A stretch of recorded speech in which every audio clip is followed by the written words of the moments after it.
Dans son adresse à la nation, à l'occasion du 63e anniversaire de l'indépendance du Burkina Faso, le 10 décembre 2023, le capitaine Ibrahim Traoré, président de la transition, a réitéré la ferme volonté de l'Alliance des États du Sahel à œuvrer au bonheur des populations de cette zone. L'AES est un espace qui est aujourd'hui victime de terrorisme barbare, violent.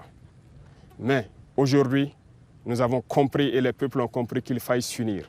Et nous invitons tous les autres Africains, tous ces peuples brimés, à pouvoir s'unir pour faire face à l'adversité. Nous défendrons l'espace de l'AES comme si nous défendons nos propres terres ici.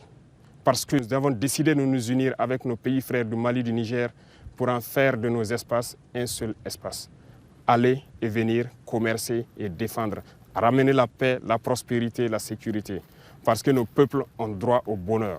Du 23 novembre au 1er décembre 2023, les ministres de l'Alliance des États du Sahel se sont réunis à Bamako, au Mali, pour dégager les perspectives opérationnelles de l'Alliance.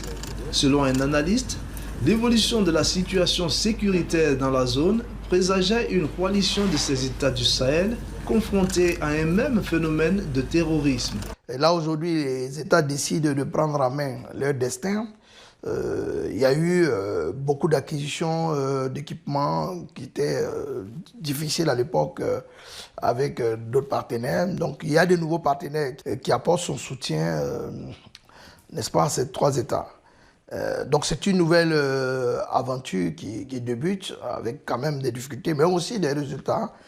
Avec le Mali, la reprise de Kidal, est déjà, je vais dire, en termes de gains, un élément important dans l'analyse, en espérant que voilà, cette tendance continue avec la reprise de d'autres territoires. Au niveau du Burkina, c'est la même chose. Il y a eu beaucoup de réformes, de recrutement massif avec la contribution des volontaires de la défense de la patrie.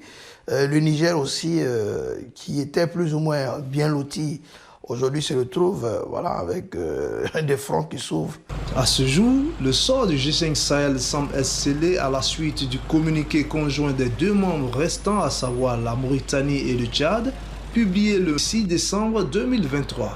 Cependant, le sommet de la CEDEAO qui a eu lieu le 10 décembre a pour sa part décidé de la poursuite du dialogue avec les autorités au pouvoir au Mali, au Burkina Faso et en Guinée pour un retour rapide à l'ordre constitutionnel et du rejet de toute alliance visant à diviser la sous-région et à promouvoir des intérêts étrangers.